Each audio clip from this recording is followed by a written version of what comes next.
नमस्कार, स्वागत है आपका मनी 9 पर। मैं हूं आपके साथ संदीप ग्रोवर और भारतीय बाजारों की जहां तक बात है तो लगातार मजबूती का दौर जारी है। गुरुवार को वीकली क्लोजिंग थी, लेकिन उसके बावजूद दूसरे दिन लगातार मार्केट्स में तेजी देखने को मिली और सेंसेक्स निफ्टी दोनों ही रिकॉर्ड ऊंचाई पर जाकर बंद होते हुए दिखे हैं। निफ्टी की बात करें तो 76 अंकों के गेंस वहां देखने को मिले। सेंसेक्स में 200 अंकों से ज्यादा का उछाल था।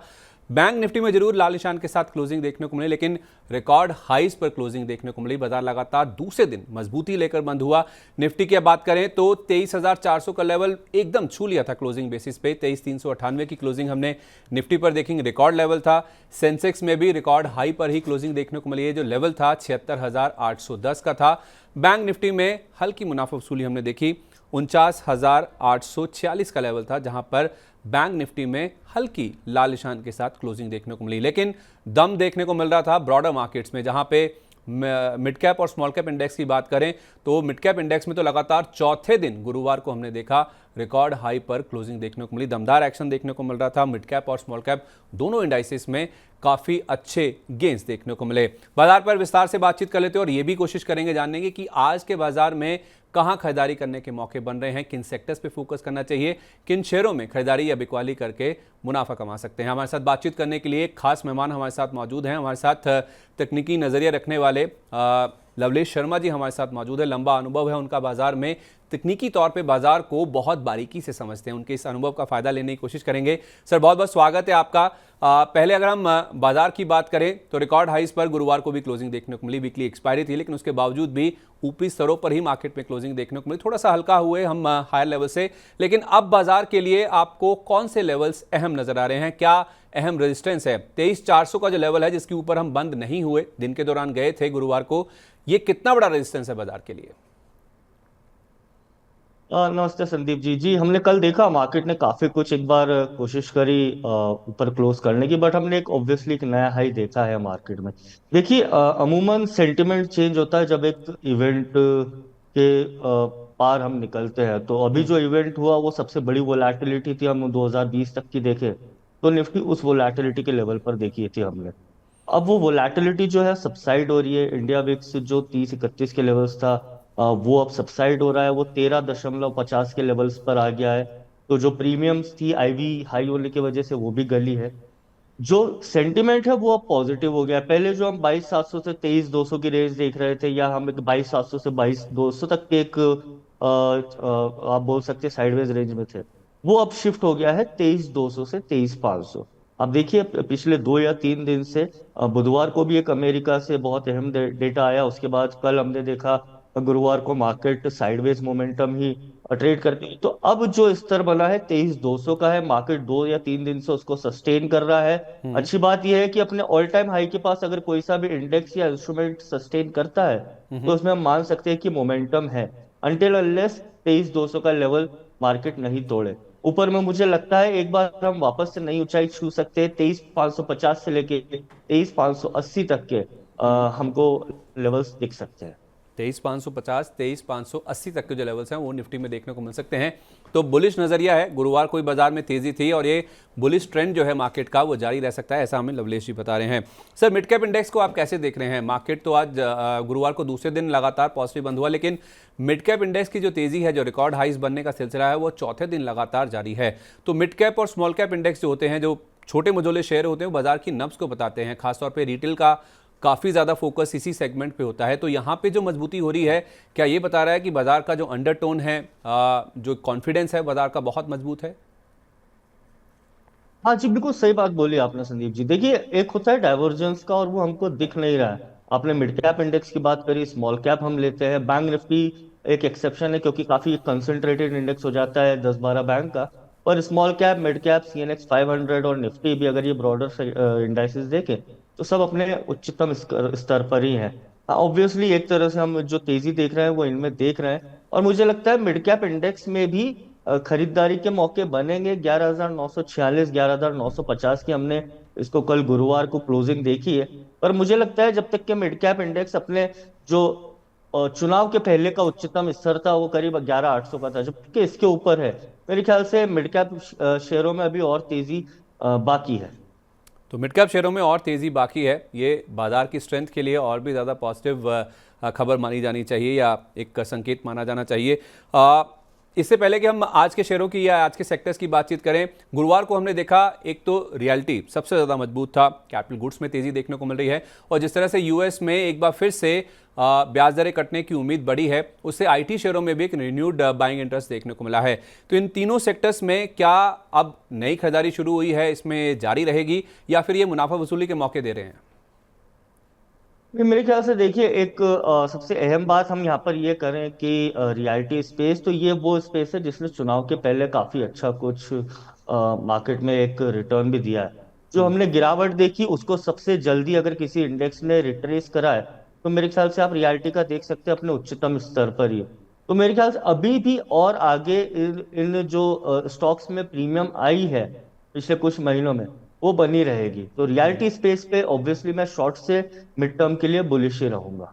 हम्म। तो शॉर्ट है मिड, दूसरा शॉर्ट से आपने mid. Please sir, please right, continue. और आपने पूछा कि इन पर्टिकुलर स्टॉक्स में खरीदारी करें कि नहीं या फिर और खरीदारी हो सकती है। बिल्कुल मेरे ख्याल से रियलिटी स्पेस में से हमने काफी स्टॉक्स का आउट परफॉर्मेंस देखा है। आज से कुछ महीने पहले तो कोई इनको छूना नहीं चाहता था, पर आज ये ऐसे स्टॉक्स है जो अभी भी मेरे ख्याल से फोकस में है। आप लोधा रियलिटी देख सकते हैं स्टॉक ने कैसा आउट परफॉर्म करा है। स्पेसिफिकली रियलिटी स्पेस के अंदर बहुत सारे स्टॉक्स है जो अंडर परफॉर्म कर रहे होंगे, पर लोधा रियलिटी करके एक स्टॉक है 1538 के लेवल्स पर है। ये काफी अच्छा एक बुलिश पैटर्न बना रहा है जब तक के स्टॉक 1410 के ऊपर है। आई थिंक इस स्पेस में लोग रियलिटी स्पेस में लोधा रियलिटी पे नजर रख सकते लोधा रियल्टी, जिसे हम मैक्रोटेक डेवलपर्स के नाम से भी जानते हैं, इस स्टॉक में काफ़ी बुलिश नज़रिया बन रहा है और आईटी की बात भी कर रहे थे लवलेश जी, जहाँ पे शॉर्ट टू मीडियम टर्म के नज़रिए से अभी भी तेज़ी करने के मौके बन सकते हैं। तो बात करते हैं, अब आज की तैयारी करते हैं कि आज या फिर शॉर्ट टर्म में किन सेक्टर्स या स्टॉक्स पे हम फोकस करके चल सकते हैं। सर, आज के मार्केट की पहले अगर हम बात कर लें तो आपको क्या लगता है कि क्या आज भी रिकॉर्ड हाइज बनने का सिलसिला जारी रहेगा? जैसा हम देख भी रहे हैं, गुरुवार को वीकली एक्सपायरी थी तब भी रिकॉर्ड क्लोजिंग देखने को मिली, या आपको लगता है कि हफ्ते का आखिरी कारोबार इन्हें थोड़ी सी मुनाफा वसूली भी हावी हो सकती है? जी देखिए, मैं जैसे जैसे कि पॉइंट आउट कर रहा था कि मुनाफा वसूली या रिस्की बेट वीकेंड पे मेरे ख्याल से नहीं लेना चाहिए, और वही हमको मार्केट में भी दिखेगा। अगर मार्केट नीचे के लेवल पे 23,250 से 23,300 मिलता है तो प्योरली इंट्राडे के हिसाब से मेरे ख्याल से बाइंग की सलाह रहेगी। ओवरनाइट तो मेरी यही सलाह रहेगी कि जब तक के मार्केट 23,200 के ऊपर है तो बुलिश मोमेंटम ही है। और आने वाले समय में मेरे ख्याल से आज और मंडे से लेके नेक्स्ट ट्यूसडे तक के मेरे ख्याल से आप बाय ऑन डिप्स की स्ट्रैटेजी रखेंगे तो सही रहेगा, क्योंकि यहाँ से रिस्क रिवॉर्ड फेवरेबल है। 23,200 हमारे यहाँ से अमूमन मेरे ख्याल से 150 से 200 पॉइंट की दूरी पर है स्पॉट के हिसाब से, और अपसाइड अभी भी मार्केट में कम से कम 200 पॉइंट का मिल सकता है। तो कम से कम 200 पॉइंट निफ्टी में और अपसाइड देखने को मिल सकती है और मंडे ट्यूसडे तक आप बाय ऑन डिप्स यानी कि हर गिरावट पर खरीदारी का व्यू लेकर चलें, ये आपके लिए बेहतर रणनीति हो सकती है। अब किन सेक्टर्स पे फोकस करना है सर? क्योंकि हमने देखा रियल्टी चल गया, आईटी में काफ़ी अच्छा एक्शन देखने को मिल रहा है, इसके अलावा कैपिटल गुड्स में भी काफ़ी अच्छी खरीदारी हमने गुरुवार के सेशन में देखी, लेकिन एफएमसीजी में लगातार हम देख रहे हैं कि मुनाफा वसूली देखने को मिल रही है। तो आपके हिसाब से एफएमसीजी से दूर रहें और किन सेक्टर्स में अभी खरीदारी करनी चाहिए? नहीं, ऑब्वियसली एफएमसीजी का जो उछाल आया था, देखिए वो दो कारणों से था। पहली बात उसका अट्रैक्टिवनेस जब अनसर्टेनिटी होती है, और दूसरी बात जो उछाल आया था तब वोलैटिलिटी बहुत आई थी। तो ऑब्वियसली हम देखते हैं कि पोर्टफोलियो या फिर मनी रोटेशन होता है तो एफएमसीजी की तरफ जाता है। मेरे ख्याल से एफएमसीजी अभी भी अपने क्रूशल जो एक रेजिस्टेंस था 58,060 58,070 का, वो ब्रेक नहीं कर पाया है। तो जब तक कि ये इसके ऊपर नहीं निकलता मेरे ख्याल से एफएमसीजी में मैं निवेश की सलाह नहीं दूंगा। हाँ, हो सकता है कि इस पर्टिकुलर स्पेस में से एक दो स्टॉक्स ऐसे हो जो अच्छा रिटर्न दे रहे हो या अच्छा परफॉर्म कर रहे हो।